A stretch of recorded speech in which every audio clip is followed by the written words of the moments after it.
January 7th, 9:48 a.m. District Court Defendant Lobby number 1. Welcome back to everybody to Let's Play Phoenix Wright Attorney, Trials and Tribulations. And as it is in the title, it's time for a trial. Last time we finished up our investigation of this case number 3 here. And it's getting a little intriguing, but we're definitely missing some details and evidence. And if we don't get them in court today, we gotta somehow prolong this trial for another day. Oh, I see. I guess I should have expected this. Nobody saw the other guy, huh? But he was there when I took the coffee over, sir. Scout's honor.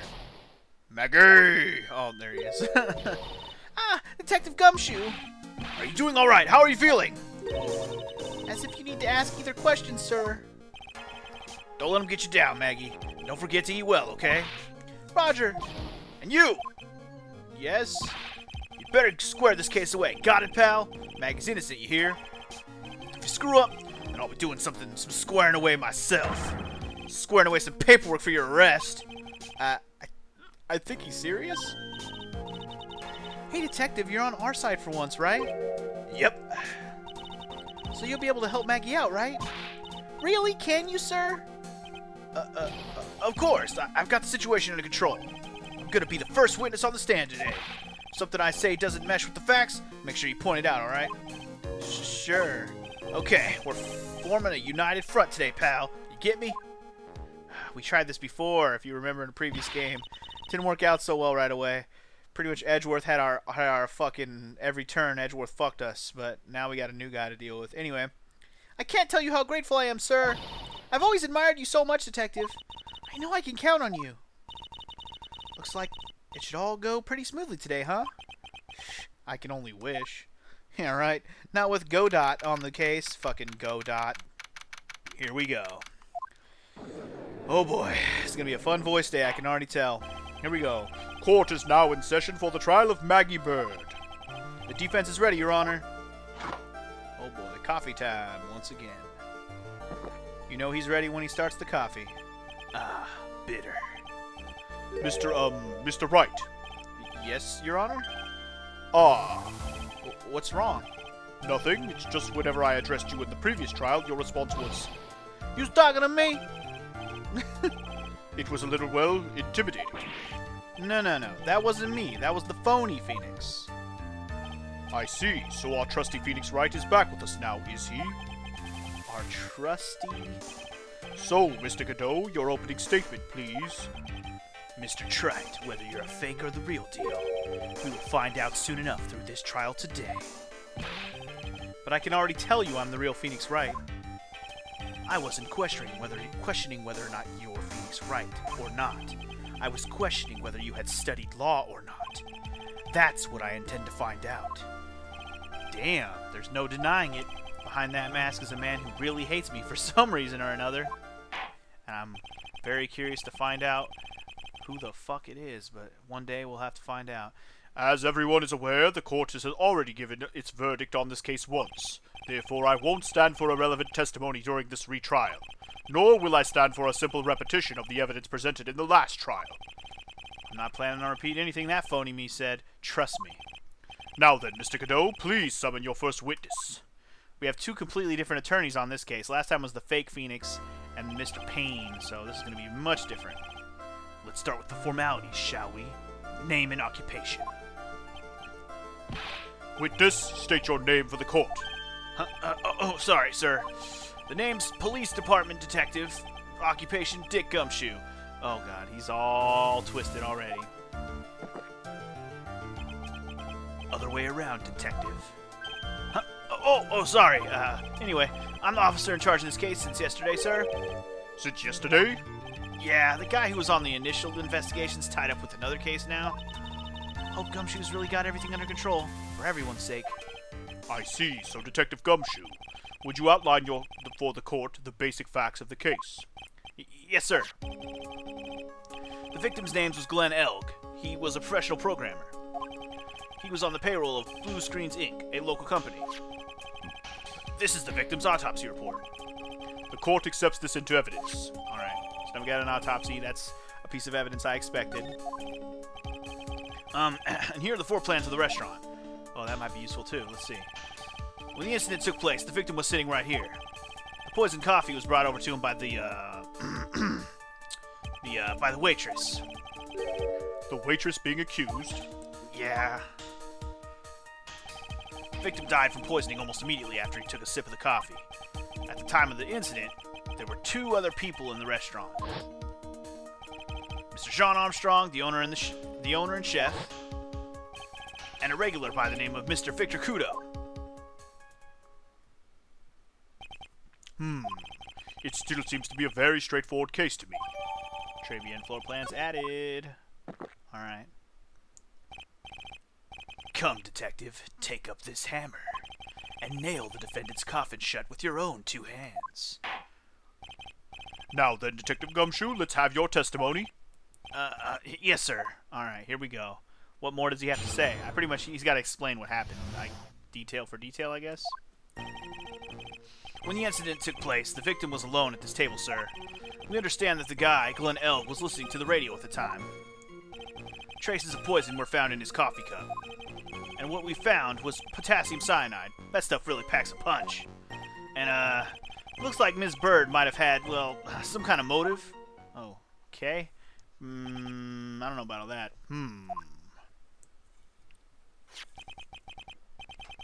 Using the dark aromatic depths of coffee to conceal the poison. Classy lady. The facts of this case seem to be ironclad. Mr. Wright, I would ask you to begin your cross-examination, but... Yes? Please, no intimidation tricks this time around. Is that understood? I already told you that wasn't me. God.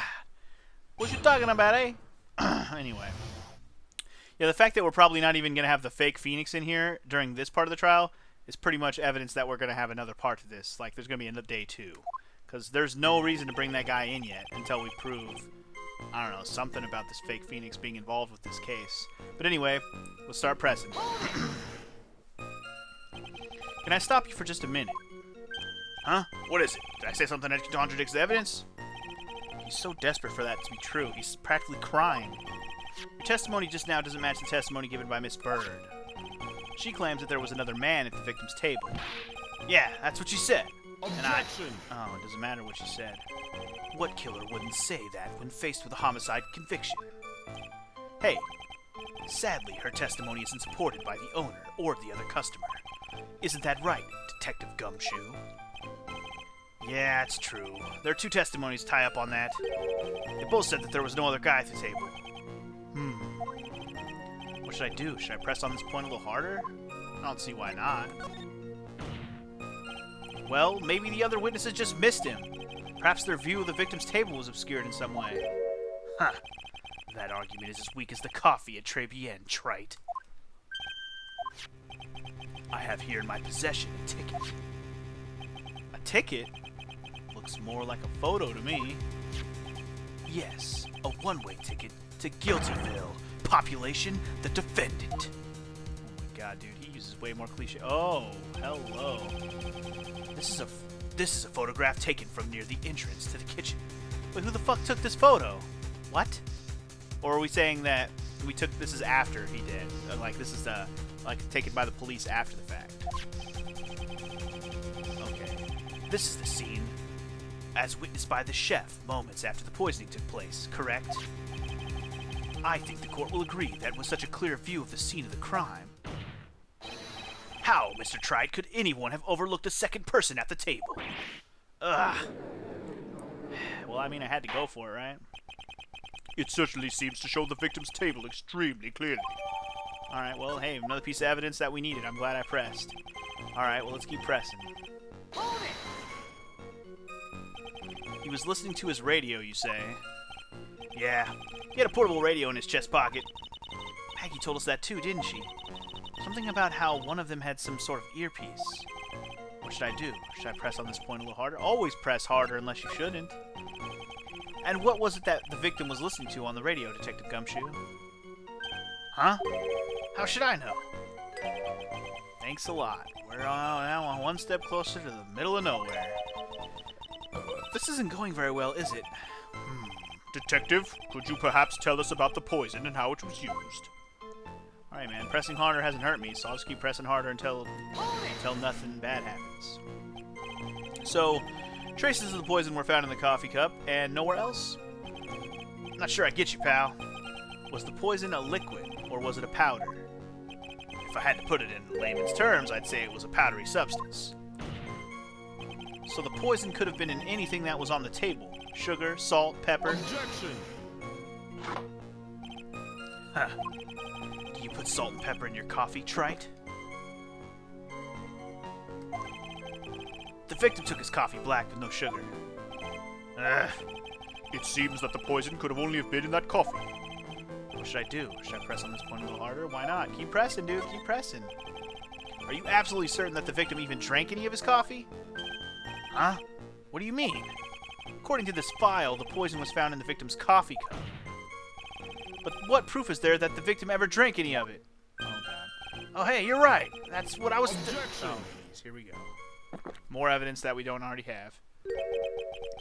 In case you were wondering, that last objection was for the detective there. Huh? For me? Oh, boy. Oh, hey, you're right. You may be fooling the court, but I'm not falling for it. If you have the time to waste, you have the time to present that piece of evidence. That piece, sir?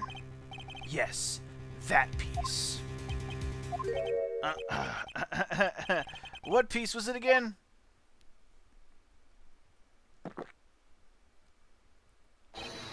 This! Oh, jeez, he fucking threw the coffee cup at me again?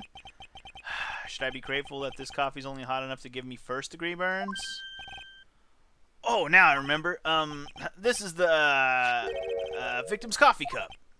Yes, the victim's cup. Take a good look at the rim.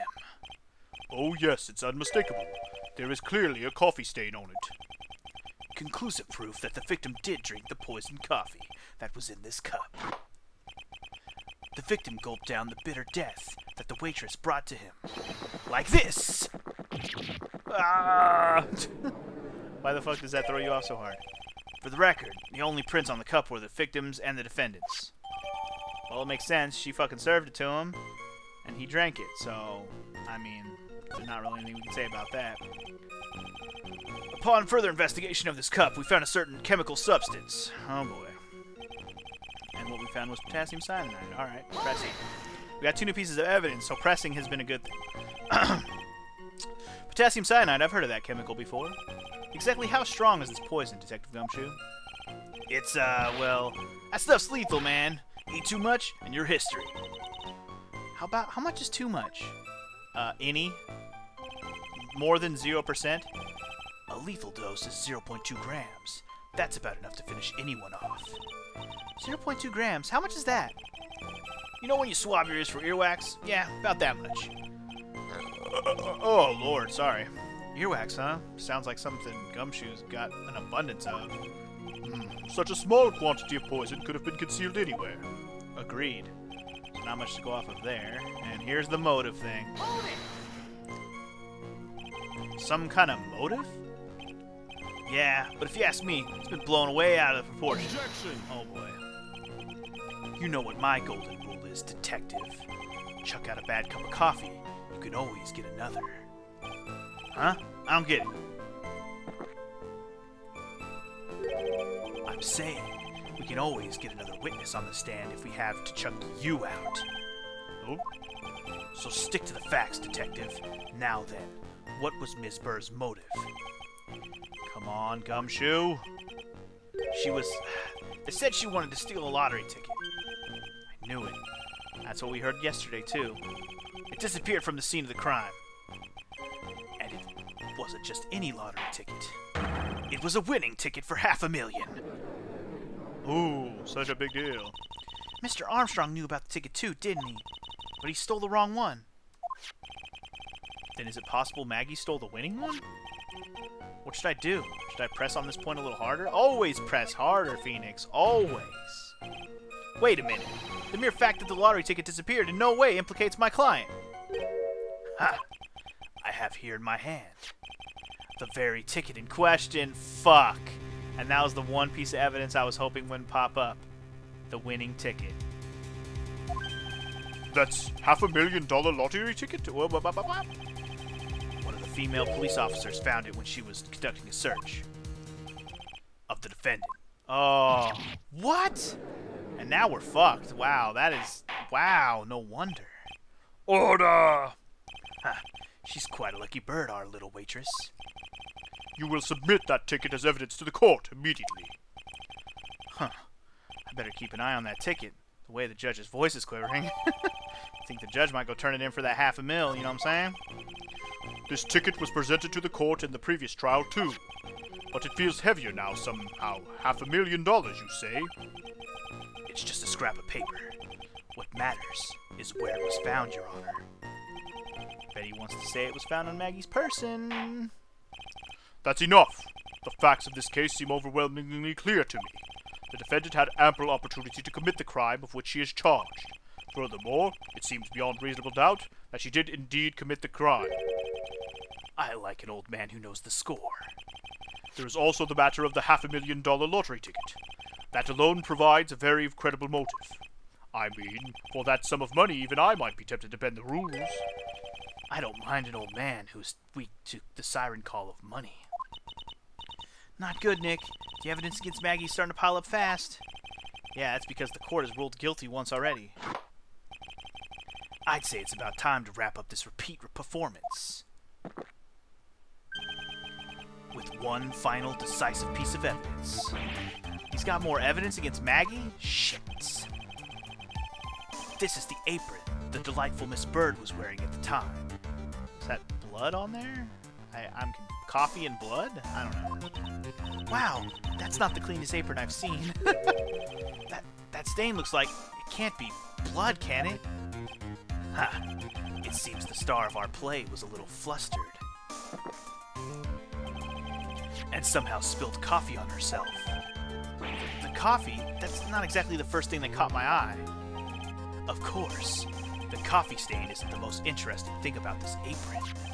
No, there's something else that stands out even more. Something else? I presume you mean?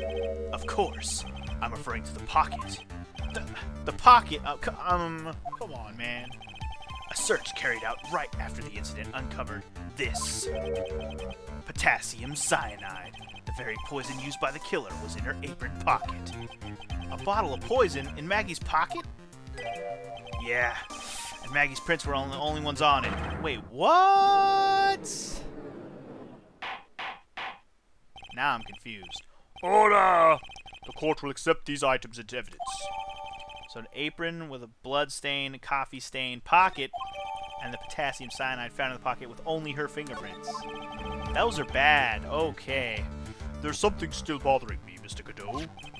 Why have you not explained the bloodstain to the court? Yeah, there you go. Explain yourself, bitch. Bloodstain? What bloodstain would that be? Don't play games, prosecutor. The blood-colored stain that's smeared all over the apron.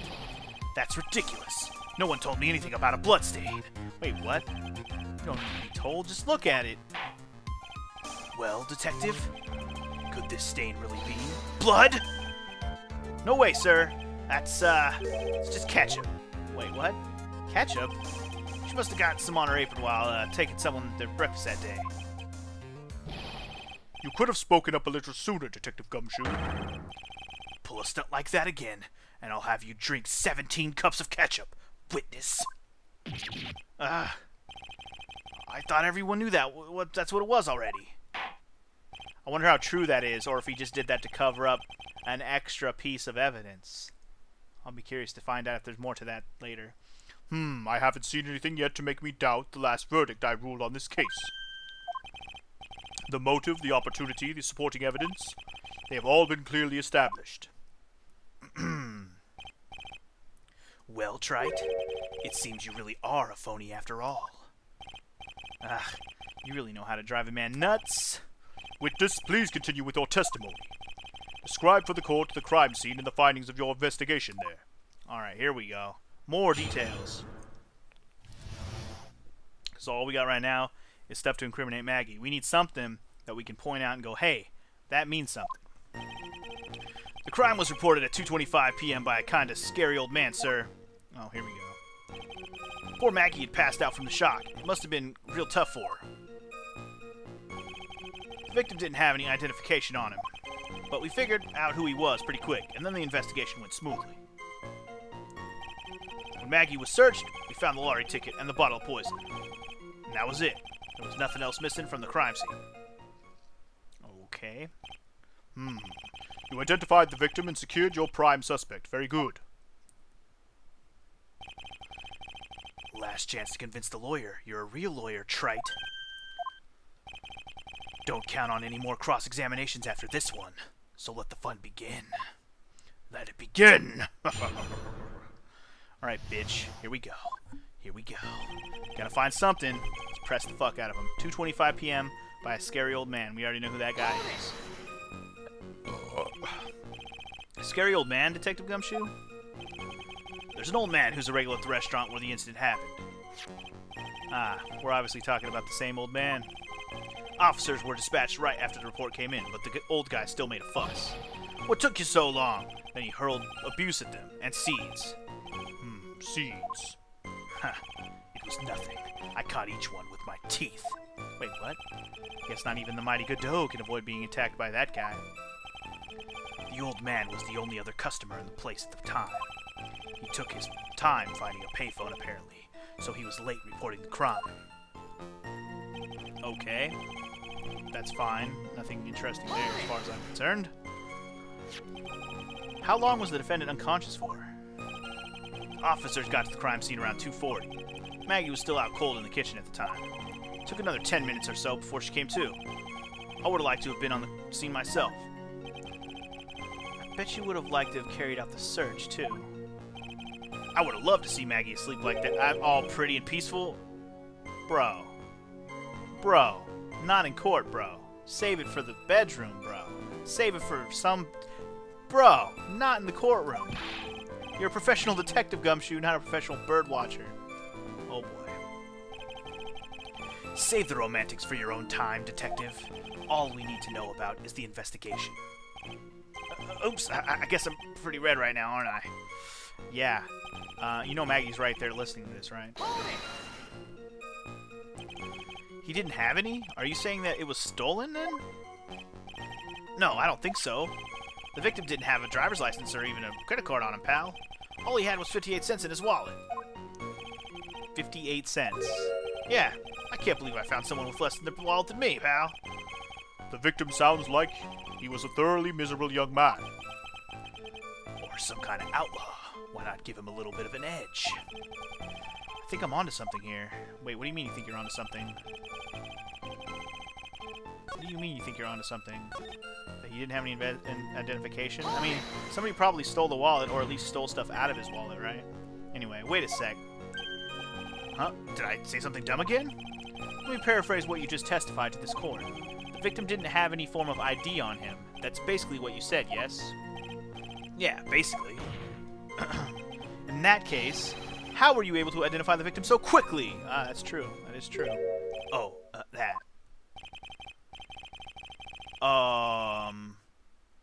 Well, it's just, I'm gonna guess that he's actually this MC, what was it called? MC Screwdriver? MC Hammer? What was he called? MC, I forget what he was called.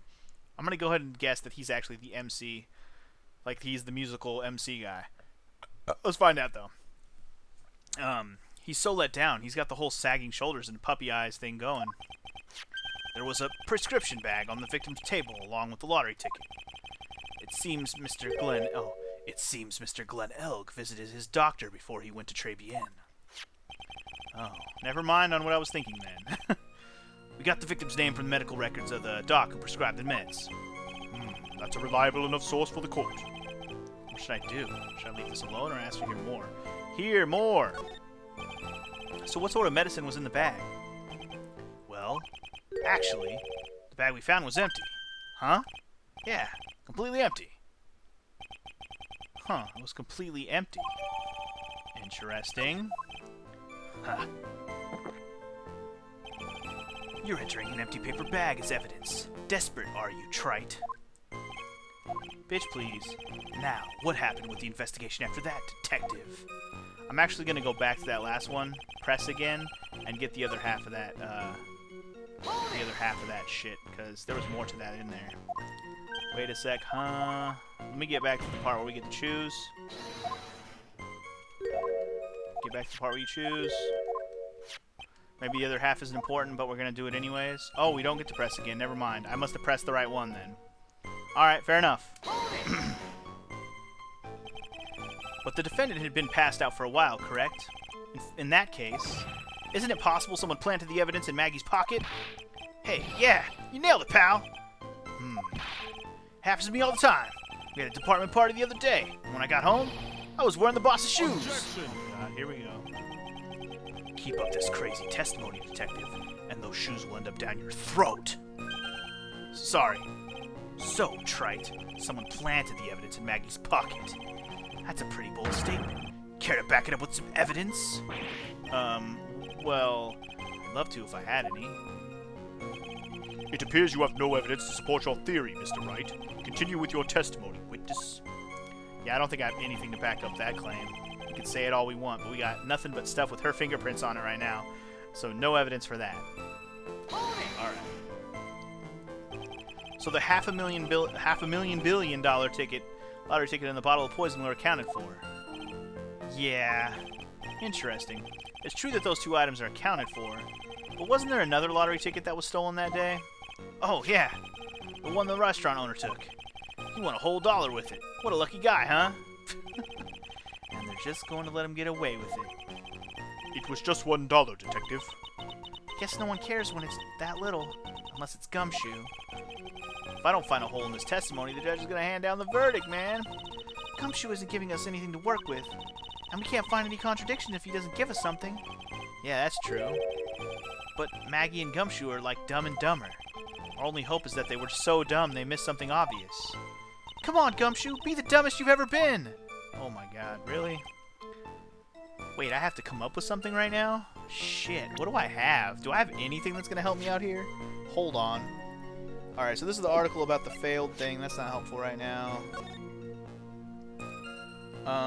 MC Bomber, 100,000. I don't know if anything. MC Bomber. I don't know if anything in there is actually helpful. Doodle's written in victim's handwriting. It doesn't matter. Picked up from a bench in Vitamin Square. That's not useful. Trabian lunch costs $20. And terrible. No. Gene's dead is $500,000. Nothing useful there. Ridden by a phony. That doesn't matter either. Died of potassium cyanide poisoning. Time of death was between 1:30 and 2:30. Okay. I don't know if that's actually helpful for me right now. Blueprints of the crime scene. Let's look at this for a second. Where's the old man sitting in all this, and why didn't he see it happen? That's what I'm wondering. Photo of the crime scene taken from near the kitchen. Okay. Coffee cup contained potassium covered in the victim and Maggie's fingerprints. Okay. A winning ticket for $500,000 found during a body search of Maggie. Okay. Worn by Maggie at the time of the incident, has small pockets but big stains. A deadly powdery poison bears Maggie's fingerprints found in her apron pocket. And the victim got this from the doctor before going to Tribulations. The bag is empty. But why is it empty? And how do we know? How do we know it was the victim's? That's what I'm wondering. What if it was the other guy on the other side of the table, you know? Although it'd be pretty ridiculous if his name was Glenn Elg. But anyway, have anything else? Nothing. Wow, I really don't have anything. Let me read these again. The crime was reported 2:25 by his kind of scary old man. Poor Maggie had passed out from the shock. It must have been real tough. The victim didn't have any ID on him. But we figured out who he was pretty quick, and then the investigation went smoothly. When Maggie was searched, we found the lottery ticket and the bottle of poison, and that was it. Let me look at this one again. Anything new here? Wait a sec. Huh? Did I say something? Just testified is the victim didn't have any form of ID on. That's basically what he said. Yeah, basically. In that case, how are you able to identify him so quickly? Oh, that. He slowed that down, blah, blah, blah. There was a prescription bag on the victim's table along with the lottery ticket. Okay. Seems Mr. Glenn Elg visited his doctor before he went to Tribulations. We got the victim's name from the medical records of the doc who prescribed the meds. Okay.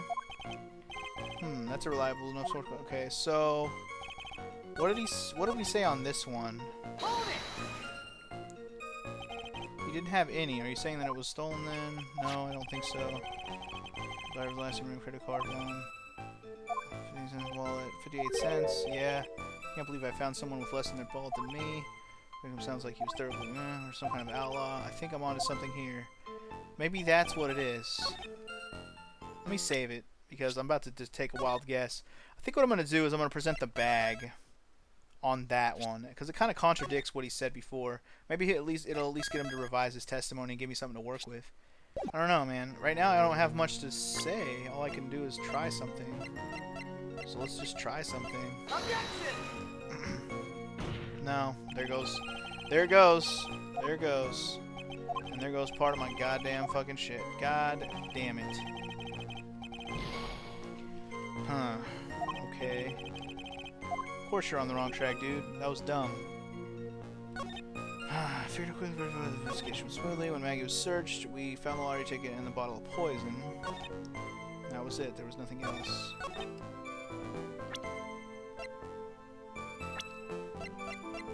Glenn Elg. Never seen him before.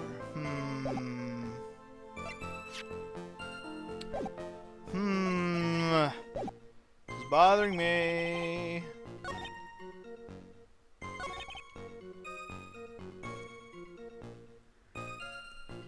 I don't know, man. I don't know.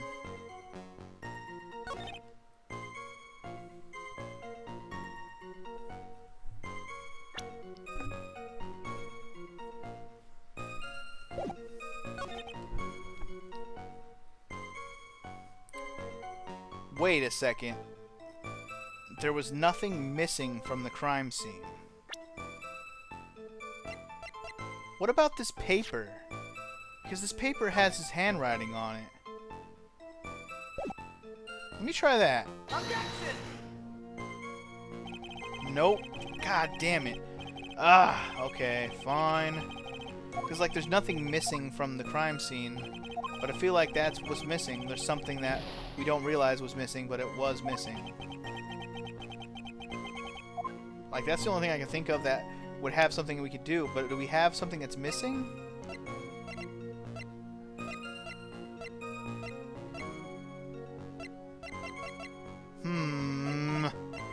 I don't know, man. I don't know, man. I don't know. I don't know.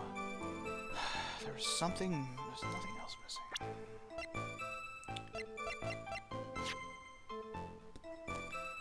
Maybe if I present this. I mean, the prescription isn't missing. Wait. The prescription bag's not missing, but the prescription bag is empty. So what's missing is the prescription, which is probably that stupid green bottle that we gave to Gumshoe. Objection! Son of a bitch. Detective Gumshoe, I think I should point something out to you. There's just one small contradiction in your testimony. Oh, finally! I'm getting all anxious just waiting, so hurry up, will ya? You testified that nothing else was missing from the crime scene. However, the prescription bag you mentioned was empty, bitch! Did the officers recover the medicine from the scene of the crime later? No, they didn't.